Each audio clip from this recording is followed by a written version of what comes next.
Memphis Shelby County Schools is on a tight deadline to finalize a budget for the upcoming fiscal year, but Superintendent Dr. Marie Feagins is steadfastly defending her stalled plan to cut hundreds of staff. Tonight, during a public budget hearing, Feagins says her plan is a more watered-down version by her predecessor. Jay Shakur reports on the budget crunch, and Jay, this story is transforming into something altogether differently, right?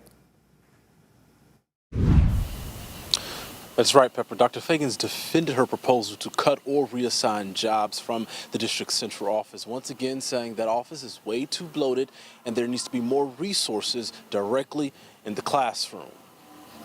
With less than a month until a new budget is due, the question was, how did we get here? What was your thinking? What is the purpose, and how did we arrive at today's current budget? MSCS Superintendent Dr. Marie Feagins gave more specifics about 1,100 position cuts that she wants to make. Feagins and parents present during the presentation citing the ending of COVID pandemic-era funding and the need for more direct resources in classrooms. COVID kind of gave us a bum rush of funds, and maybe we didn't do what we should have with them in totality, and we have to get back to life outside of that. In the previous history, November 2023, there was an exploration of 675 jobs at that point, an anticipation of what could be $150 million budget gap. Feagins then suggested cutting an additional 156 early career teachers whose permits are set to expire. 70 more positions would be cut due to Feagins' plan to phase out proximity learning. That's where students learn online while sitting in a classroom. And now board members who earlier this week said the cuts came as an 11th hour surprise are glad they got a chance to look at Feagins' plan. Tonight was very helpful, very informative,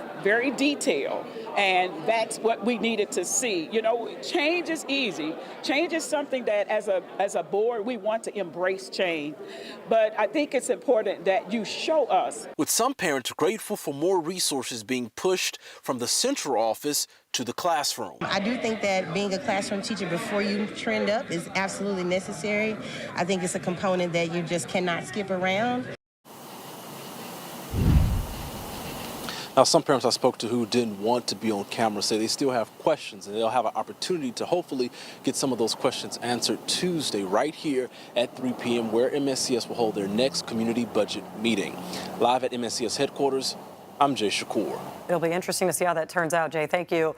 Well, there was discussion back in November about cutting 675 jobs at an MSCS retreat when Tony Williams was the interim superintendent. No official decision was made at that time.